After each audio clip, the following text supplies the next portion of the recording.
Welcome back to football studio Malayalam. Kerala Blasters നാളെ മറ്റൊരു മത്സരത്തിന് ഇറങ്ങുകയാണ്. കഴിഞ്ഞ മത്സരത്തിൽ ബ്ലാസ്റ്റേഴ്സിനൊരു പരാജയം നേരിടേണ്ടി വന്നു.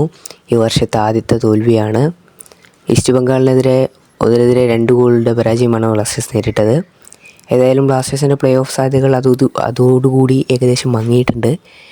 എന്നാൽ പോലും മറ്റ് ടീമുകളുടെ പോയിൻറ്റുകളും ഗോൾ ഡിഫറൻസ് അടിസ്ഥാനമാക്കിക്കൊണ്ട് ബ്ലാസ്റ്റേഴ്സിൻ്റെ സാധ്യതകൾ ഇപ്പോഴും ഉണ്ട് എന്ന് തന്നെ പറയണം. ബ്ലാസ്റ്റേഴ്സ് കുറച്ച് മത്സരങ്ങൾ കൂടുതൽ കളിച്ചു എന്നുള്ളൊരു ഇത് കൊണ്ട് മാത്രമാണ്. അതുകൊണ്ട് മറ്റ് ടീമുകളെ ആശ്രയിച്ചുകൊണ്ട് ഇനിയുള്ള മത്സരങ്ങൾ അവർ പരാജയപ്പെടുകയോ സമനിലയാവുകയോ അങ്ങനെയൊക്കെ ചെയ്തു കഴിഞ്ഞാൽ അവരെ ആശ്രയിച്ചുകൊണ്ട് ചിലപ്പോൾ ബ്ലാസ്റ്റേഴ്സിന് പ്ലേ ഓഫിൽ കയറാനുള്ള സാധ്യതകളുണ്ട്. പക്ഷേ അവിടെയും ബ്ലാസ്റ്റേഴ്സിന് ഇനിയുള്ള മത്സരങ്ങളെല്ലാം വിജയിക്കേണ്ടതുണ്ട്. അത് അനിവാര്യമാണ്. അതുകൊണ്ട് തന്നെ അടുത്ത മത്സരമായിട്ടുള്ള ചെന്നൈയുമായിട്ടുള്ള ഹെവേ മത്സരത്തിൽ ബ്ലാസ്റ്റേഴ്സിന് ഒരു വിജയം അനിവാര്യം തന്നെയാണ്. അവരുടെ സ്റ്റേഡിയത്തിൽ വെച്ച് നടക്കുന്ന അവരുടെ ഹോം മത്സരത്തിൽ ബ്ലാസ്റ്റേഴ്സിന് വിജയിക്കേണ്ട അനിവാര്യമാണ്. അവിടെ വിജയിക്കാൻ ബ്ലാസ്റ്റേഴ്സിന് ഇതുവരെ സാധിച്ചിട്ടില്ല.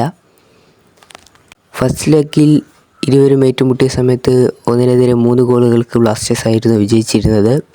ആ സമയം രാഹുൽ KP ആയിരുന്നു ഒരു ഗോൾ സ്കോർ ചെയ്തത്, അവസാന ഗോൾ സ്കോർ ചെയ്തതും.